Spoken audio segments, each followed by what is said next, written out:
वाटतं का, की मी खूप अनलकी आहे. मी कोणतीही गोष्ट करायला घेतली, की ती पूर्णतत्त्वाला जात नाही आणि त्यातून मला काहीही रिझल्ट मिळत नाही किंवा काहीही चांगलं होत नाही. मी तुम्हाला आज एक गोष्ट सांगते.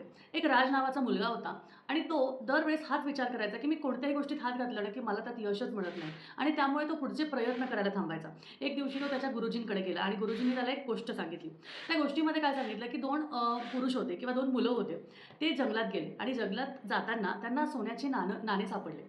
त्यातला जो एक मुलगा होता, पहिला मुलगा, त्याने ते नाणं उचललं आणि हा विचार केला, की अरे हे सोन्यात कोण म्हणजे जंगलात कोण सोनं टाकणार आहे? त्यामुळे हे खोटं असेल आणि तो तिथेच ते फेकून देतो. दुसरा जो मुलगा असतो, ते सोन्याचं नाणं तो उचलतो, जाऊन सोनाराकडे चेक करतो आणि ते खरंच सोनं निघतं. अशाच पद्धतीने गुरुजी त्याला म्हणतात, की आपण आपल्याकडे आलेल्या संधींचा वापर जर का व्यवस्थित केला, तर नक्की आपल्या आयुष्यातल्या ज्या काही गोष्टी असतात, म्हणजे आपलं नशीब आपण आपल्या हाताने बदलू शकतो. आणि जर आपण आपल्या स्वतःच्याच मनाने जर का विचार केला, की नाही हे माझ्या बाबतीत नीट होणार नाही किंवा मी ह्यातला नाही किंवा मला कधीच मिळतच नाही, तर आता काय मिळणार? असा जर विचार केला, तर तुम्ही कधीही तुमच्या मनाप्रमाणे जसे अनलकी तुम्ही विचार केलाय, तर अनलकीच ठराल. त्यामुळे ह्या गोष्टीचं तात्पर्य असा, की आपल्या आयुष्यात ज्या काही संधी येतात, त्या संधींचं सोनं करावं, त्या संधीचं नीट वापर करावं आणि त्यातून काहीतरी चांगलं घडवावं. कारण रडत बसण्यात काहीही अर्थ नाही. श्री स्वामी समर्थ.